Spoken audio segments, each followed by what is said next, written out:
I awoke the next morning with renewed purpose and put the doubts of the night before out of my mind. I will continue my journey down this rabbit hole no matter how long it takes. I strode to the portal and put in the coordinates I'd found last night. As the portal sprang to life, I hardened my resolve and headed through. Whatever awaited me on the other side, I would meet it head on and never flinch. As the new planet took shape around me, I felt the pull very softly. Definitely off-planet. I jumped in my ship, took to the skies, and followed the pull towards another planet in the system. As I entered the planet's atmosphere, I realized that not only was it another chromatic planet, but an exotic biome as well. Time permitting, gathering some glitching separators is always a great idea. As I approached the source of the pull, I saw a cube suspended over a manufacturing facility. However, in addition to the cube, there was another structure on the ground next to the facility.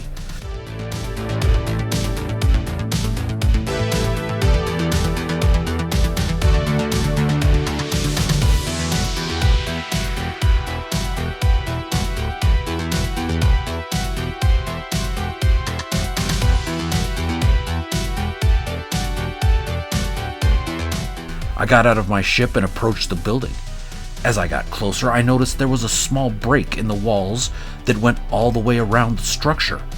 When I got up close, I saw a sphere generator and realized the floor inside had strategically missing panels. The far end from the sphere generator had a hole with a floor switch at the bottom. I was going to have to use my multi-tool to navigate the sphere through the missing panels and into the hole to trigger the floor switch. After way too many tries, I was finally successful, and once the sphere hit the floor switch, the SRT outside powered up. Going through the SRT deposited me inside the cube in a now familiar treasure room. I grabbed the portal coordinates and helped myself to some treasure, headed back to my ship and returned to the portal.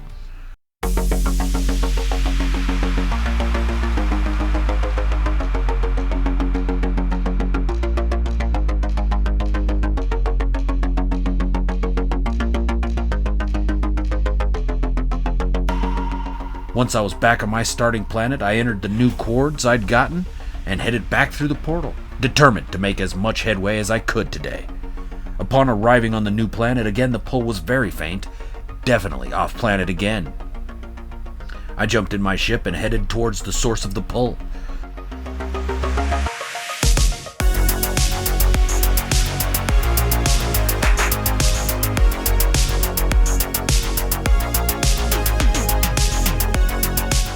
My destination was a lovely lush with cerulean waters covering most of its surface.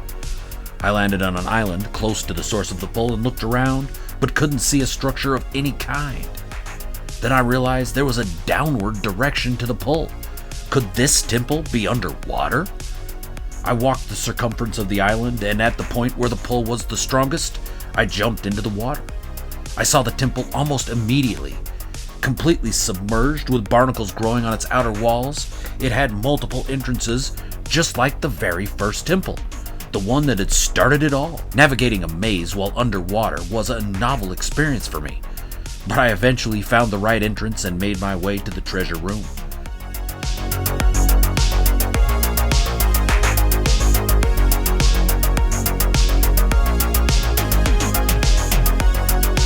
After noting the new portal coordinates and grabbing some treasure, I left the way I came in and headed back to my starting planet.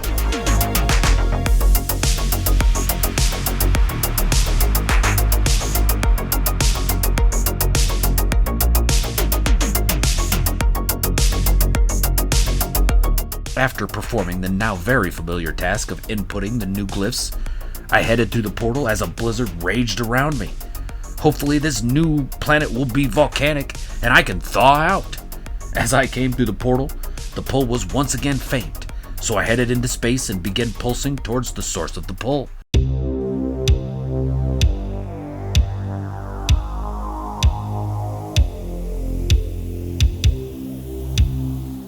As I came in for a landing at the source, confusion was my dominant emotion. What was I looking at? There was no sign of any temple or puzzle, just an abandoned village. Even more shocking, as I got out of my ship to explore the village, I felt the pull vanish entirely. What was happening? How was I to find the temple without it to guide me? Feeling slightly bereft, I began to wander through the village. The planet itself was a lovely, lush biome, with some truly incredible examples of fauna. The village was simply a grouping of mud huts, very archaic, but they had been decorated with loving care.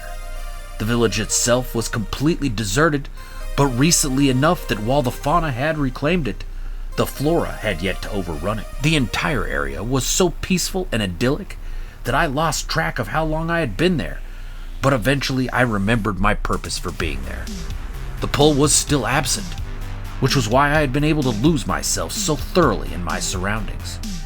At previous temples, the pull had been a constant prod, driving me forward. Now without it, I found myself being able to wander and relax. The temptation to stop was nearly overwhelming. Stop chasing this ephemeral dream of finding something I couldn't even describe. Stop this frantic chase from one temple to the next. Stop being afraid of missing out on whatever it was at the end of this puzzle. As I ruminated, I continued to wander. I looked up and realized my meandering journey had brought me near to a cave with lovely green-blue water at the bottom. I was still partially frozen from my journey, and the water looked so warm and inviting that I jumped in without a second thought. The water was even more relaxing than it looked, and I swam leisurely for what seemed like hours.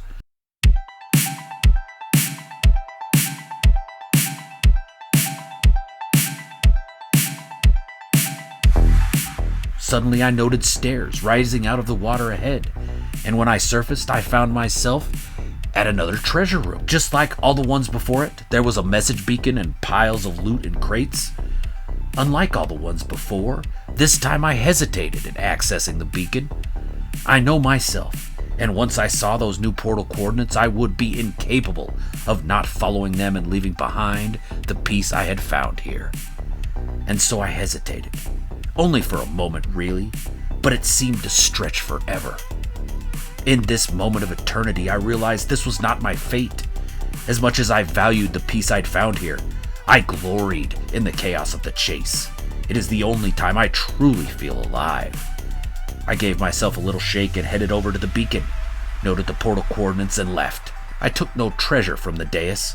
I had already partook in the greatest treasure this place offered, and that piece would carry me through the chaos ahead. I returned to my starting base, entered the new portal coordinates, and strode through the portal, no longer running, but moving with inexorable purpose. All doubts gone, all hesitation banished. This is who I am. This is what I am. And I will tilt at any and all windmills in my path until my final breath. When the next planet coalesced around me, I felt the pull return, but now I recognized it for what it was. Not my guide, but my adversary. Something to be pursued and conquered. It was strong right out of the gate, so I simply started walking in its direction. Very quickly, I came on a square of floor tiles, with a stack of prefabs suspended beyond it. As I got closer, I realized there were floor switches and sphere generators interspersed among the floor tiles. Then a message popped into my head. This was obviously a clue to the puzzle that confronted me, but how to decipher it? After less time than I thought, I figured it out and got the SRT powered. Once through the SRT, I found myself in a now familiar treasure room. Familiar in the fact that I knew what I would find there, even though so far, every treasure room I'd found myself in had been obviously different, but built by the same hands, for the same inscrutable purpose. I accessed the beacon and made note of the portal coordinates, but once again, left without taking any treasure. The treasure no longer interested me. The true glory of this undertaking was in the chase itself, not in the physical baubles that would most assuredly fade over time. Moving now with purpose, not driven by anticipation, I returned to my starting world, entered the new coordinates, and went through the portal. Once out the other end, I could feel the pull, faint but still strong enough that I knew it was on the same planet as me. I jumped into my ship and flew towards the pull.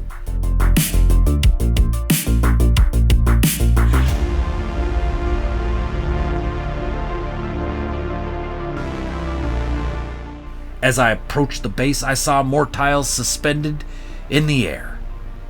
More goddamn jetpack parkour. After multiple near whoopsies, I finally made it to the top. At the top, I found a lovely garden that was also a treasure room. I accessed the message beacon, noted the portal coordinates, and jumped off.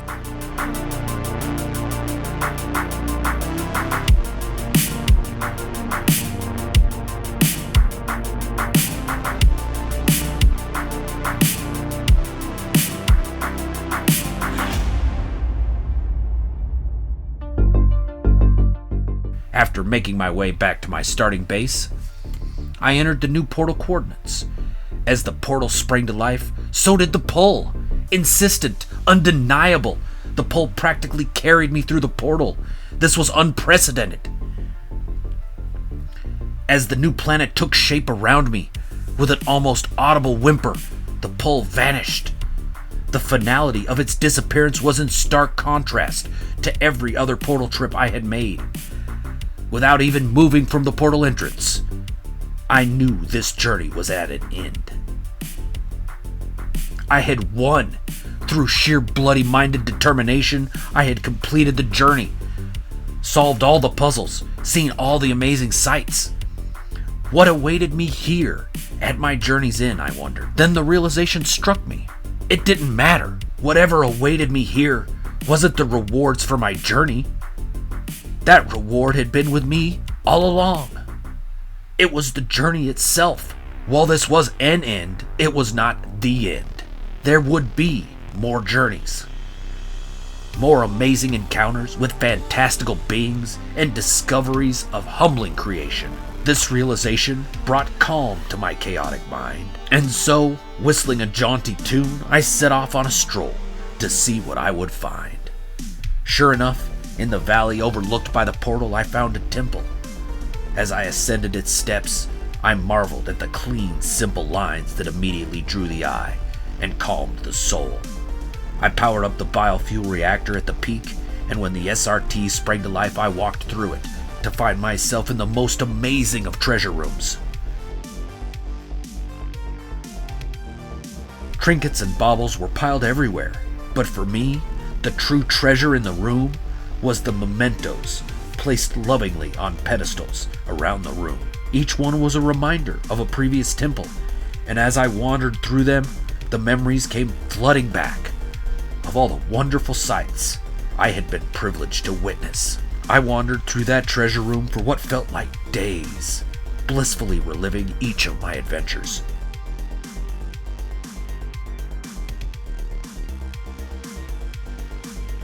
Finally, with a feeling of completion, I left the treasure room and walked down to the landing pad, built at the edge of the water. As I went to the terminal to summon my ship, I heard a sound behind me. I turned to see the traveler who had awoken me the day before. What were they doing here? And then, like a thunderbolt from the heavens, the realization struck me. This was their journey. They were the one who had built all the structures I had visited, designed all the puzzles I had solved. I looked at them and simply uttered 2 words. Thank you.